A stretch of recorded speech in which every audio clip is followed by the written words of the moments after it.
तो किस तरीके से ये घटना घटी और थोड़ा सर इसके बारे में विस्तृत बताएं। देखिए, सुबह जब इन्फॉर्मेशन मिली कि एक डेड बॉडी वहाँ के कुएं में है, तो पुलिस वहाँ पर गई और उसके बाद उन्होंने अपनी तफ्तीश शुरू की। उसमें ये लगा कि जो वुंड्स हैं वो स्टैब्ड वुंड्स हैं, और उसके बाद मालूम पड़ा कि ये यहाँ के रहने वाले हैं।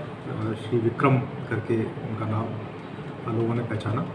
तो उनके जब घर पर गए तो उनके फादर की डेड बॉडी भी उनके किचन में मिली। जब ये चीज़ें देखी गई तो फिर इनके बैकग्राउंड के बारे में जब चेक किया गया तो इनके जो एक बेटे और हैं संदीप, तो उनको भी ढूंढा जा रहा था।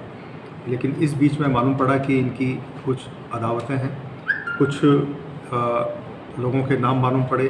जब सारे कारण देखे गए कि किस कारण से इनका मर्डर किया जा सकता है, उसके बाद जब प्रकाश में आए कुछ लोगों के नाम, ये 4 लोग जो सामने आप लोगों के हैं, जिसमें से कि एक भोला नाम है, प्रवीण उर्फ भोला, मानवेंद्र प्रताप सिंह उर्फ छोटू, और अमन सिंह उर्फ सोनू, और संजीत सिंह उर्फ मोतीचंद। तो इनमें से जब हम लोगों ने पूछताछ शुरू की, उसके बाद मालूम पड़ा कि एक जो संदीप है उनको भी इन्हीं लोगों ने मारा है और उनकी डेड बॉडी भी उसी कुएं में डाली गई है। इस बीच में पुलिस चूँकि छानबीन कर ही रही थी और ये सूचना मिलने के बाद फिर कुएं का पानी निकाला गया और उसमें भी जो एक और डेड बॉडी है वो मिली। तो इस प्रकार से 3 लोगों का मर्डर इन लोगों ने किया।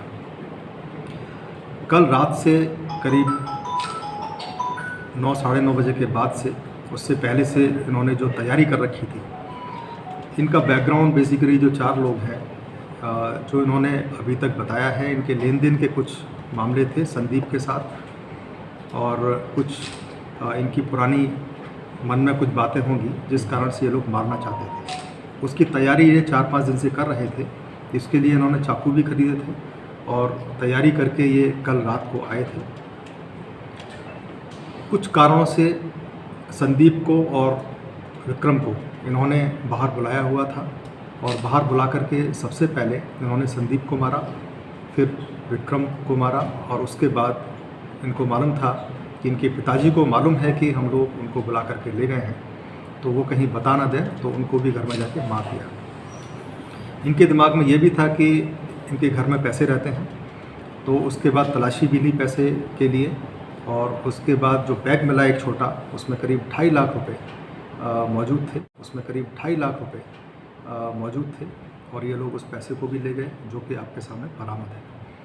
ये सारी चीज़ें, पूरी चीज़ें पुलिस ने तफ्तीश में, क्योंकि अज्ञात का मामला था, बहुत चैलेंजिंग मामला था, तो बहुत ही नशस्त तरीके से हत्या की गई थी। इसलिए टीमें, करीब 5 टीमें बनाई गई थी। फॉरेंसिक की टीम भी वहाँ पर गई थी, शुरू से ही लगी हुई थी। इस चीज़ को हम लोग भी मॉनिटर कर रहे थे, शासन में, और डीजीपी मुख्यालय द्वारा भी सुबह से ही मॉनिटर किया जा रहा था, जैसे ही 2 डेड बॉडी की सूचना मिली थी उसके बाद से। तो इन टीमों ने बड़ी मेहनत से कार्य किया और उसके बाद इसका पर्दाफाश किया है, और फाइनली 4 अभियुक्त जो इसमें शामिल थे उनको गिरफ्तार किया